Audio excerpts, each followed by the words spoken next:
Mari kita berdoa. Tuhan yang layak kami sanjung, Tuhan yang layak kami tinggikan bagi setiap kami.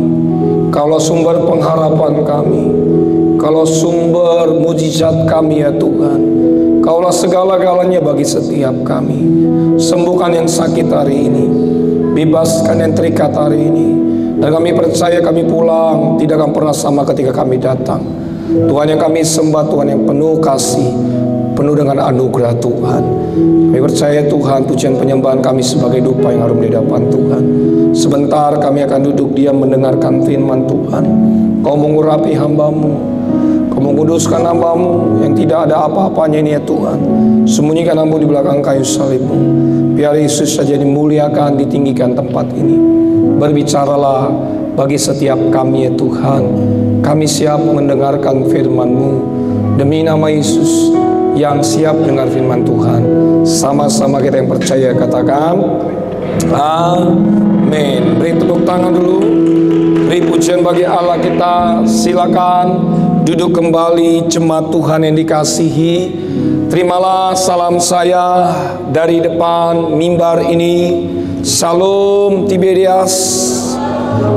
Masih kurang semangat. Shalom Tiberias. Apa kabarnya? Banyak berkat, banyak mukjizat, banyak kuasa, banyak kepeng. Sudah makan siang? Yang sudah makan siang angkat tangannya. Yang belum makan siang angkat tangannya. Yang gak angkat tangan silakan pulang. Bercanda saudara. Ya, tadi saya ingin traktir saudara makan, tapi cuman kalau terlalu banyak tekor juga pendeta traktir banyak.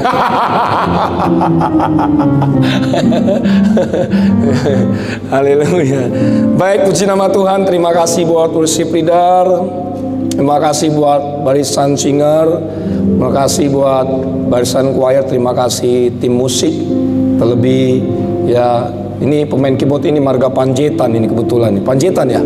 Oh Panjaitan. Yang khotbah Panjaitan, yang main musik Panjaitan, jemaatnya Panjaitan. Jadi semua Panjaitan. Jadi memang di Depok ini banyak Panjaitan nih. Nah, Panjaitan itu memang ya ganteng-ganteng, pintar-pintar, pintar main musik. Ya cerdas-cerdas lah.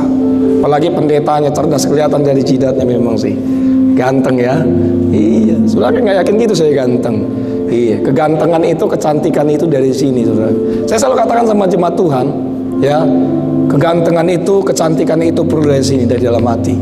Untuk apa saudara tarik wajah, tarik mata, tarik mulut, ya, totok wajah, jarum apa itu suntik wajah, vitamin A sampai vitamin C, sampai vitamin Z. Tapi hati saudara jahat, percuma, iya kan? Tapi kalau wajah saudara pas-pasan, hati saudara baik, bagus, nah itu ada kemuliaan Tuhan. Ya seperti saya, memang wajah saya pas-pasan sih, karena hati saya bagus makanya ganteng. Itu hanya jokes saja saudaraku. Supaya saudara nggak ngantuk. Kalau khotbah siang begini agak lumayan bagi kami para pendeta agak berat, ya.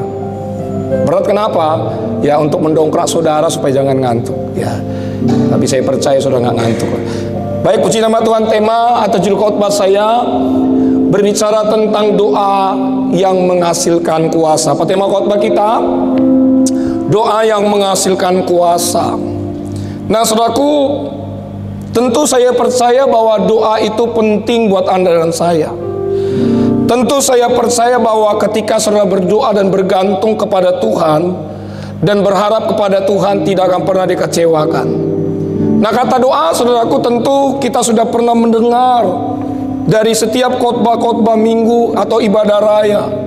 Baik juga di radio, di televisi, bahkan juga saudara baca dalam Alkitab saudara bagaimana yaitu berbicara tentang doa Bapa kami. Nah, Bapak Ibu, kita hari ini sama-sama belajar terambil dalam Injil Matius pasal 7 ayat 7 sampai dengan ayat ke-8. Yuk buka Alkitab saudara. Injil Matius pasal 7 ayat 7 sampai dengan ayat ke-8. Karena ini cuma 2 ayat saja, yuk sama-sama kita baca. Yang sudah dapat katakan, wow puji Tuhan. Kurang semangat ya kita katakan, wow puji Tuhan. Judul berikutnya adalah hal pengabulan doa. 2, 3 ya. Mintalah, maka akan apa? Diberikan kepadamu. Carilah, maka kamu akan mendapat. Ketoklah, maka pintu akan dibukakan bagimu. 8, 2, 3 ya. Karena setiap orang yang meminta menerima, dan setiap orang yang mencari mendapat, dan setiap orang yang mengetuk baginya pintu dibukakan. Saudaraku, Bapak Ibu yang dikasihi dalam nama Yesus, salah satu ciri utama yang bisa kita lihat dari setiap orang Kristen, dari setiap orang percaya yang rohaninya bertumbuh adalah dalam seluruh apapun yang dikerjakan, ia menaruh kepercayaan dan bergantung kepada Allah, bukan kepada kemampuannya, tetapi karena dia berharap kepada Tuhan. Bukti bahwa kita bergantung kepada Tuhan itu dinyatakan lewat doa-doa kita. Bukti kita bergantung kepada Tuhan itu dinyatakan lewat kemahakuasaannya Allah. Bukan karena hebat kita, bukan karena kepintaran saudara, bukan karena pangkat dan jabatan saudara, tapi karena saudara selalu bergantung dan berharap kepada Tuhan. Nah, orang yang berdoa adalah orang yang menyatakan bahwa tanpa Tuhan dia tidak bisa berbuat apa-apa. Katakan amin. Orang yang bergantung kepada Tuhan, dia selalu berkata bahwa saya ini kuat, saya ini ada hari ini semua karena kebaikan Tuhan. Nah, oleh sebab itu Bapak Ibu yang dikasihi dalam nama Yesus, tetapi orang yang tidak bergantung kepada Tuhan selalu mengandalkan kehebatannya, selalu mengandalkan kejayaannya. Tapi saya percaya saudara yang datang beribadah hari ini, di sesinya saya, saudara adalah orang-orang bergantung kepada Tuhan. Katakan amin. Nah, saudaraku Bapak Ibu, dalam nas pembacaan tadi, Yesus mengajarkan banyak hal, di mana dia berkhotbah di bukit. Yesus tidak hanya saja mengajarkan bagaimana cara berpuasa. Yesus mengajarkan tidak hanya saja tentang kekhawatiran. Yesus tidak hanya saja berbicara tentang mengumpulkan harta. Yesus tidak hanya berbicara tentang jalan yang benar. Yesus tidak hanya saja mengajarkan bagaimana berdoa yang benar, yaitu doa Bapa kami. Bahkan di Injil Matius pasal 7 ayat 7 sampai dengan 8 tadi, ini berbicara tentang hal pengabulan doa. Bilang sama saya, katakan pengabulan doa. Menarik sekali Bapak Ibu. Kalau saudara lihat Bapak Ibu, ada 2 cara metode yang diajarkan oleh Yesus. Bagaimana setiap orang Kristen ketika mereka berdoa.